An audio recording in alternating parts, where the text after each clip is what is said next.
ناظرین، دنیا کے آخری چند سال کیسے گزریں گے؟ پیارے دوستو، بحیثیت مسلمان ویسے تو ہمیں ہر لمحہ آخرت کی تیاری کرنی چاہیے اور قیامت کے لیے تیار رہنا چاہیے، کیونکہ زندگی ہر شخص کے لیے غیر متوقع ہے۔ جس کی زندگی کا اختتام ہو گیا اس کے لیے قیامت ہی ہے، لیکن باقاعدہ دنیا کا ہمیشہ کے لیے خاتمہ ہونا ہی اصل قیامت ہے، جس کے بارے میں ہمیں پہلے ہی بتا دیا گیا ہے۔ کئی احادیث مبارکہ میں قیامت برپا ہونے کے حوالے سے نشانیاں بتائی گئیں، جو آج ہم اپنے ارد گرد پوری ہوتے دیکھ رہے ہیں۔ کئی احادیث میں ان حالات و واقعات کے بارے میں بات ہوئی ہے جو قرب قیامت کے وقت پیش آئیں گے، جیسا کہ تیسری جنگ عظیم کا شروع ہونا، جس کے آثار ہم آج دیکھ رہے ہیں۔ اسی طرح قرآن و حدیث میں بیان کی گئی کئی پیش گوئیاں ایسی ہیں جو پوری ہو چکی ہیں، اور کئی نشانیاں ایسی ہیں جو اپنی تکمیل کے مرحلے پورے کر رہی ہیں۔ روایات میں یہ بھی بیان ہوا ہے کہ قرب قیامت کے نزدیک جب دجال کا ظہور ہوگا تو اس وقت جو مسلمان دنیا میں ہوں گے انہیں وہ کچھ اس طرح سے ورغلائے گا اور اپنے آپ کو ایک ایسے مسیحا کے روپ میں پیش کرے گا کہ کمزور ایمان والے مسلمان اس کی پیروی میں لگ جائیں گے، اسے حضرت عیسیٰ کا ہی ایک روپ سمجھتے ہوئے اپنے ایمان کو داؤ پر لگا دیں گے۔ احادیث کا مطالعہ کرنے پر معلوم ہوتا ہے کہ حضور نبی کریم صلی اللہ تعالی علیہ وسلم نے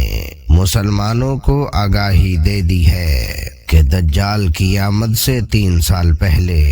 دنیا کے حالات ایک خاص جگہ پر چل رہے ہوں گے۔ اس دور کی بڑی نشانیوں میں سے ایک نشانی یہ ہوگی کہ اس وقت بیل مہنگے اور گھوڑے سستے ہوں گے، جس کی وجہ یہ بیان کی گئی کہ اس دور میں سب سے پہلے دنیا بھر کے انسانوں کو شدید قحط سالی کا سامنا ہوگا، چنانچہ بھوک کے مارے کھانے کے لیے لوگ بیلوں کی مدد سے کھیتی باڑی کریں گے، جبکہ جنگوں اور سواری کے لیے گھوڑوں کا استعمال متروک ہو جائے گا۔ لوگ بھوک اور پیاس کے معاملے میں سخت ترین تکلیفیں اٹھائیں گے۔ 3 سال تک شدید قحط سالی رہے گی، جس کے پہلے سال اللہ تعالیٰ 1/3 بارش اور زمین کو 1/3 پیداوار روک دینے کا حکم دے گا، دوسرے سال 2/3 اور تیسرے سال بارش اور زمینی پیداوار کو مکمل طور پر روک دینے کا حکم الہی ہوگا، چنانچہ زمین بالکل خشک اور بنجر ہو جائے گی، نہ کوئی گھاس اگے گی اور نہ ہی کوئی سبزی وغیرہ، لہذا تمام قسم کے گھاس چرنے والے چوپائے قحط سے ہلاک ہو جائیں گے، کوئی باقی نہیں بچے گا سوائے اس کے جسے اللہ چاہے۔ دوستو، اس دوران صحابہ کرام نے استغفار فرمایا کہ غذائی قلت کے باعث انسان زندہ کیسے رہیں گے اور اس قحط کا مقابلہ کیسے کیا جائے گا، جس کے جواب میں آپ صلی اللہ تعالی علیہ وآلہ وسلم نے فرمایا کہ لا الہ الا اللہ، اللہ اکبر، سبحان اللہ اور الحمدللہ۔ یہ وہ تسبیحات ہیں جو مومنین کے لیے اس پرفتن دور میں غذا کا کام کریں گی۔ ایک اور حدیث کے مطابق دجال یہودیوں کی نسل سے ہوگا۔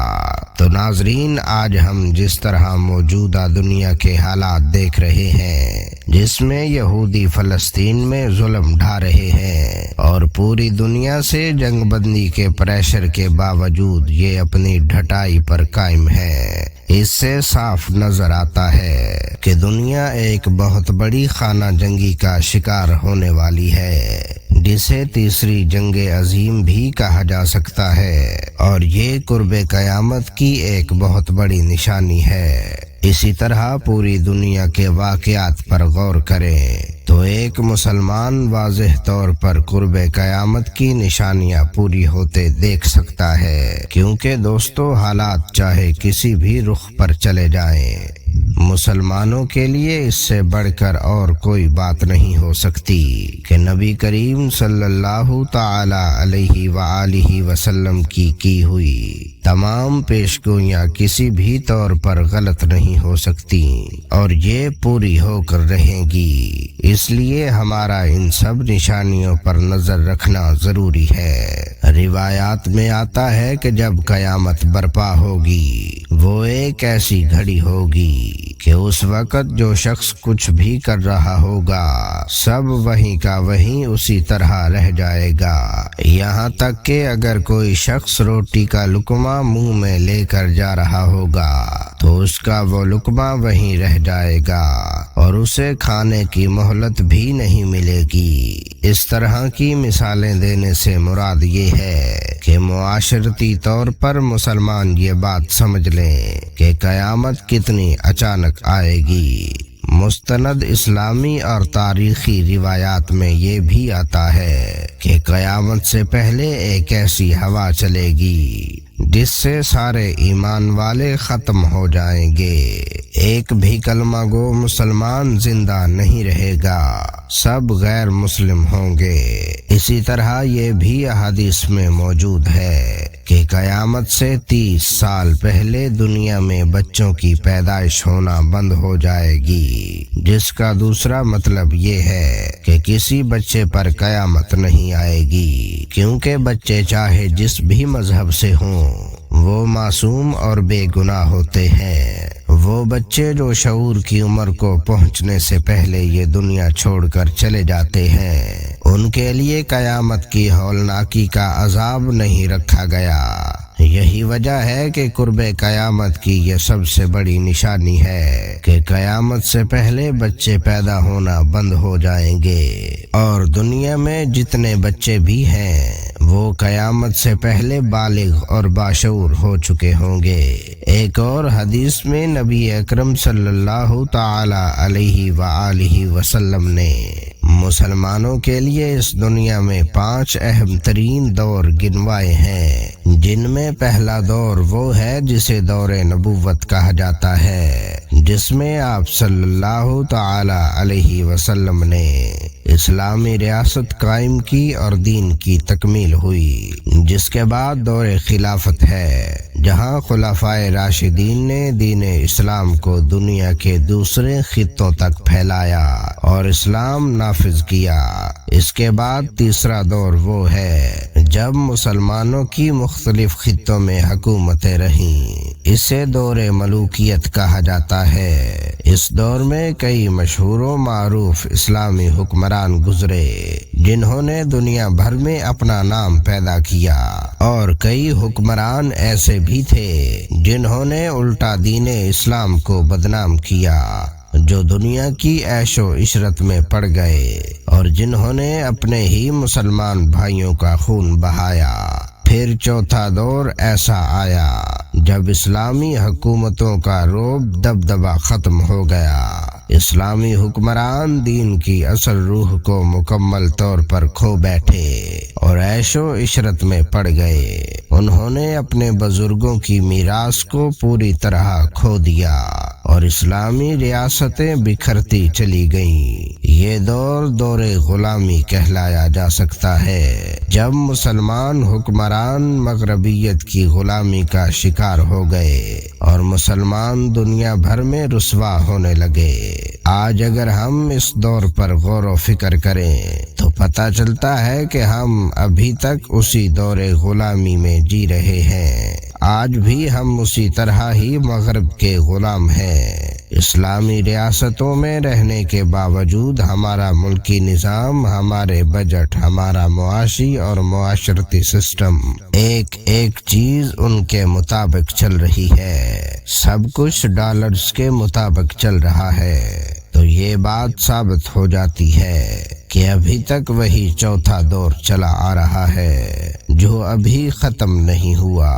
اس کے بعد ہی ایک ایسا دور، ایک ایسا وقت آئے گا جب مسلمان ایک عالمی عروج دیکھیں گے، وہی 5واں دور ہوگا جس کے بارے میں حضور اکرم صلی اللہ تعالی علیہ وسلم نے اپنی حدیث میں بیان کیا۔ صحیح مسلم کی ایک اور حدیث حضرت ثوبان رضی اللہ تعالی عنہ نے روایت کی ہے، جس میں وہ فرماتے ہیں کہ آپ صلی اللہ تعالی علیہ وسلم نے فرمایا کہ اللہ تعالیٰ نے میرے لیے پوری زمین کو لپیٹ دیا، یہاں تک کہ میں نے اس کے سارے مشرق دیکھ لیے اور سارے مغرب دیکھے، اور سن لو مجھ سے میری امت کی حکومت ان تمام علاقوں پر قائم ہو کر رہے گی جو مجھے زمین کو لپیٹ کر اور سکیڑ کر دکھا دیے گئے۔ اس حدیث سے یہ بات ثابت ہوتا ہے کہ قیامت سے پہلے یہ بھی ہو کر رہے گا کہ امت مسلمہ عالمی حکمرانی حاصل کرے گی۔ اس وقت مسلمانوں کے حالات دیکھیں تو مسلمان بے حد زبوحالی کا شکار نظر آتے ہیں۔ عالمی حکمرانی کے آثار تو نظر نہیں آتے، لیکن ہمارا ایمان اور ہمارے عقیدے کی مضبوطی ہمیں اس بات کا یقین دلاتی ہے کہ قیامت سے پہلے حضور پاک صلی اللہ تعالی علیہ وآلہ وسلم کی بیان کردہ ہر پیش گوئی پوری ہو کر رہے گی، یہاں تک کہ چاہے ہمیں حالات اس طرح نہ لگیں، لیکن یہ بھی ہو کر رہے گا کہ اسلام پوری دنیا میں پھیلے گا۔ ایک اور حدیث میں بھی آپ صلی اللہ تعالی علیہ وآلہ وسلم نے فرمایا کہ روئے زمین پر کوئی ایسا کونا یا کوئی ایسا خیمہ باقی نہیں رہے گا جہاں اسلام داخل نہیں ہو، اور یہ دو طرح سے ہوگا،